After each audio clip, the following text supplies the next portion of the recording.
La capacidad del Alberto J. Armando es un debate que lleva varios años sin solución aparente, pese a las diversas intenciones y proyectos a lo largo del tiempo.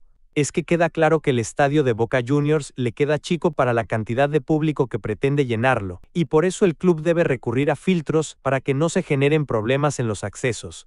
Más de 320,000 socios tiene Boca actualmente, siendo uno de los clubes con más socios en el mundo. Un número que no deja de sorprender y enorgullecer al club, pero que también preocupa teniendo en cuenta los 57,000 espectadores que tiene de capacidad la Bombonera.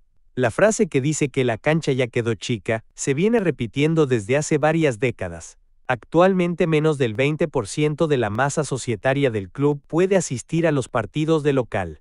Una de las propuestas más llamativas que han surgido a lo largo de los años fue la creación de una nueva Bombonera con capacidad para más de 100,000 espectadores, que no solo hubiera sido uno de los mejores estadios de Argentina sino del mundo. Pero al igual que las otras propuestas, la nueva Bombonera quedó en la nada. Si les gusta el contenido y quieren apoyarme, pueden hacerlo enviando cafecitos, eso me ayudaría a dedicarle más tiempo a subir más videos al canal. La Bombonera es uno de los recintos deportivos de fútbol más emblemáticos de Argentina y del mundo. Desde su inauguración ha sufrido varias reformas y ampliaciones para aumentar su capacidad y mejorar las instalaciones. En la actualidad, la Bombonera tiene una capacidad de alrededor de 57,000 espectadores, y es considerada como uno de los mejores estadios del fútbol argentino. El recinto ha sido sede de numerosos partidos importantes, incluyendo finales de la Copa Libertadores y la Copa Sudamericana. La Bombonera es conocida por su atmósfera intensa y apasionada, gracias a la pasión y la dedicación de sus hinchas. El estadio tiene una forma única con gradas que se elevan abruptamente desde el campo de juego, lo que crea una sensación de cercanía y conexión entre los jugadores y el público.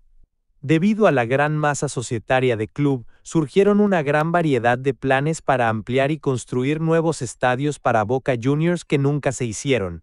Uno de ellos fue la Bombonera 360, que proponía ampliar el estadio actual a 80,000 espectadores mediante la compra de 2 medias manzanas linderas a los palcos y la construcción de 3 bandejas más. El proyecto esloveno que buscaba construir 3 tribunas nuevas donde están los palcos actuales, respetando el diseño original del estadio, aumentando la capacidad a 75,000 espectadores. Piel de la Bombonera, que fue presentado por la Escuela Superior de Arquitectura y Diseño de la Universidad de Morón, y buscaba ampliar el estadio a 85,000 espectadores y crear un gran parque público y espacios de calidad para los vecinos y visitantes. Y también Casa Amarilla, que proponía construir un nuevo estadio con capacidad para 105,000 personas, que estaría conectado con la actual Bombonera a través de un puente.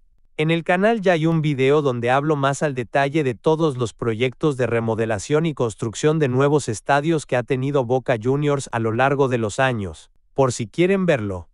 Durante el lanzamiento de campaña de los candidatos para ser el presidente de Boca Juniors de 2023, el empresario mendocino Jorge Reale fue el impulsor de esta nueva Bombonera. En su momento el render del proyecto causó muchísima sorpresa por la localización de este, pero empezó a tomar color cuando se presentó los detalles y una maqueta de lo que sería el estadio y sus alrededores. El flamante estadio, que fue diseñado por el arquitecto Enrique Lombardi, quien diseñó el único Madre de Ciudades de Santiago del Estero y el uno de Estudiantes de La Plata, se levantaría en el predio de 12 hectáreas de la isla de Marchi, a tan solo 1,300 metros de la histórica Bombonera. Para poder llevar a cabo este ambicioso proyecto, le hubieran pedido al gobierno nacional y de la ciudad la cesión de la tierra o un plan a largo plazo para empezar a trabajar sobre ella. La clave para negociar con ambos gobiernos era ofrecerles la posibilidad y el atractivo de la nueva Bombonera como una de las sedes principales del Mundial 2030, donde en aquel momento Argentina, Paraguay, Chile y Uruguay competían para ser la sede del evento mundialista.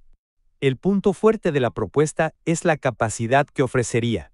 Un total de 112,000 hinchas podrían asistir a la nueva Bombonera, 55,000 ubicaciones más que la capacidad del recinto actual, que lo hubiera convertido no solo en el estadio más grande de Argentina, sino también en uno de los más grandes de todo el mundo.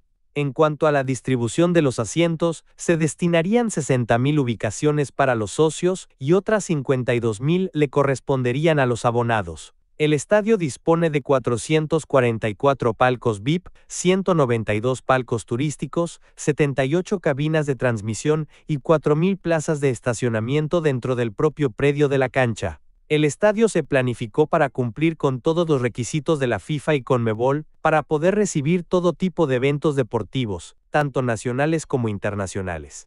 Entre ellos, se pueden mencionar las condiciones de seguridad y confort, la cantidad de plazas de estacionamiento ligadas a la cantidad de espectadores, los sistemas de salida con aprobación de los bomberos, los espacios de hospitality que son lugares para establecer las previas, el entretiempo y el post partido, además de los sectores VIP y normas de los puestos gastronómicos. El nuevo estadio también contaría con un gran mirador a la ciudad y al río, donde van a estar los palcos para turistas y confiterías. Además estaba previsto que en la gran cantidad de metros cuadrados libres se haga un hotel temático, un shopping para comprar merchandising y un museo inmersivo que se conecte con el actual Museo de Boca. La nueva Bombonera hubiera traído consigo la edificación de 3 puentes retráctiles que ayudarían a cruzar a todos los hinchas hacia la isla en donde se ubicaría el estadio, habilitando un corredor por el que se podría ir directamente desde la cancha actual hacia la del futuro recinto. Un factor importante es la seguridad, donde se calculaba que no habría problemas dado que el proyecto garantizaba una desconcentración o evacuación de los espectadores, que no demandaba más de 15 o 20 minutos.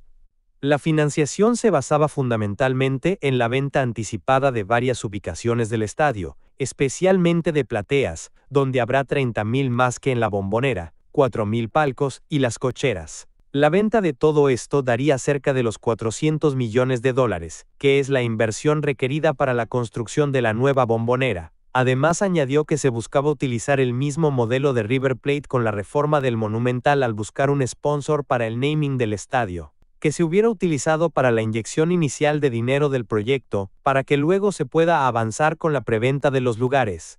El tiempo estimado de obra de un estadio de estas características se calculaba en 4 años, teniendo todos los recursos económicos para llevarla adelante. Otro punto fundamental era determinar qué sucederá con la actual Bombonera en el futuro. Las ideas eran que albergue partidos del fútbol femenino y juveniles e inferiores, partidos especiales, además de encuentros de menor envergadura y eventos especiales. En tanto pretenden que el estadio se convierta en una especie de coliseo romano, con visitas guiadas para turistas en las jornadas donde no haya fútbol. Además, el nuevo recinto deportivo apunta a generar un circuito virtuoso entre los dos estadios, que permitiría revalorizar y desarrollar el barrio generando más actividad. La idea es que los hinchas vayan caminando de la actual Bombonera al nuevo estadio a los encuentros del equipo, que puede generar una sinergia entre las 3 calles de Aristóbulo del Valle, Pinzón y Brandsen, para que se conviertan en paseos que ayuden al desarrollo comercial de la zona. Aunque se presentaron los planos del desarrollo urbanístico y los estudios de impacto ambiental en la legislatura porteña para su aprobación, el empresario Jorge Reale terminó declinando su candidatura a la presidencia de Boca Juniors, en la cual terminó ganando el exjugador Juan Román Riquelme. Aunque se bajó de la candidatura, Reale dejó a disposición el proyecto de la nueva Bombonera a las nuevas autoridades de la institución. Aunque el actual presidente de Boca Juniors, Juan Román Riquelme, planea anunciar su propio proyecto con la idea de ampliar la actual Bombonera. Y hasta aquí el video. ¿Qué opinan del proyecto de la nueva Bombonera en la isla de Marchi? Déjenlo en los comentarios, denle like, síganme en mis redes sociales y suscríbanse para más contenido, ayudarían mucho al canal. Hasta la próxima, bye.